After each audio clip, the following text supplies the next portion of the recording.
Swing State is the first all-instrumental record. I've done instrumentals, of course, but this is like piano trio, stripped down. It's like a 56 Chevy, you know, where it's just in the pocket, going down the highway, feeling that groove state. My favorite records when I was a kid, and I'm talking about 65 years ago, Horace Silver trio, Bobby Timmons trio, well, of course, later Sonny Clark trio, the greatest, Bud Powell. These piano trios is how I got involved in this whole thing. So circling back 60-some years later, it's just about a feel. I wanted to feel like those cats felt. I can't play like them, obviously, but I can feel like them. And that's what this Swing State is.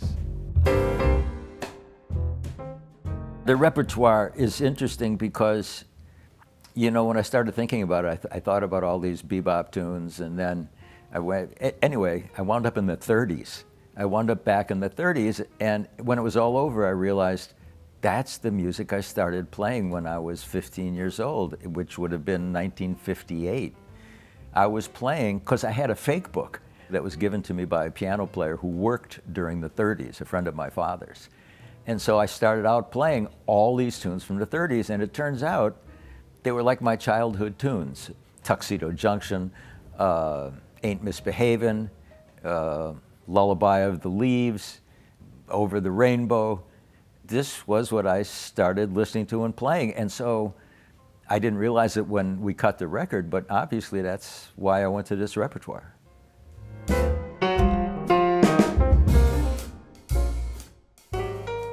The reason I like the title Swing State is it's sort of like this emotional space that's, when the music swings, it puts you in.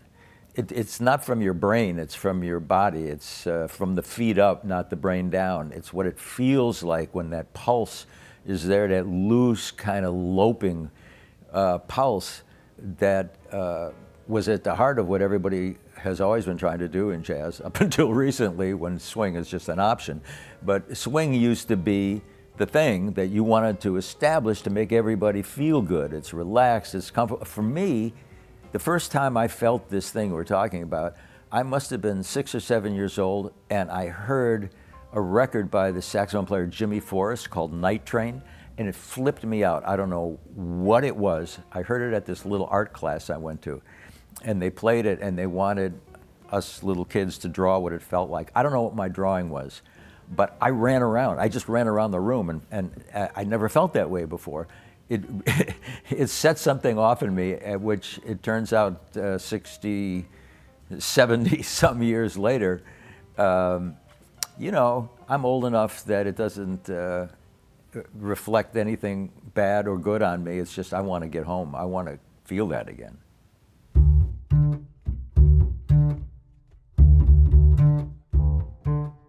As people, we have this tendency to clinch. You know, that's fight or flight. You know, like when we feel threatened, that's just the natural thing. And then you have to work a little harder to relax and to let go. And, you know, you can't really feel good unless you're relaxed and you let go. And so it's been a real challenge to do that. I've used these troubled times, the last 2-3 years, to try my best to get in touch with my best intentions from when I was young. Like one of the things I always said I would do when I got to this age, let's just call it what it is read all the great books I pretended to read when I was in college. And this is kind of a piece with that. I mean, make a trio record, play the songs you grew up on, you know?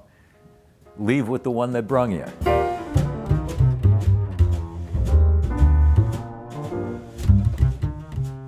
I could not have made this record without Billy Peterson playing bass and Leo Sidran playing drums. We have played together, the three of us, in so many situations over decades that, like, we walked into the studio, I had a bunch of tunes that I wanted to do, but I didn't have any arrangements. I just wanted to play Lullaby of the Leaves. And within 10 minutes, 15 minutes, we had a conception. We had a conception based on all those miles we traveled and all those gigs we played. And tune by tune by tune, they came together. We did this thing in probably a total of 6 hours, 7 hours, I don't know. It really reflected who I am right now. It's not an idea that got done, it's a done deal.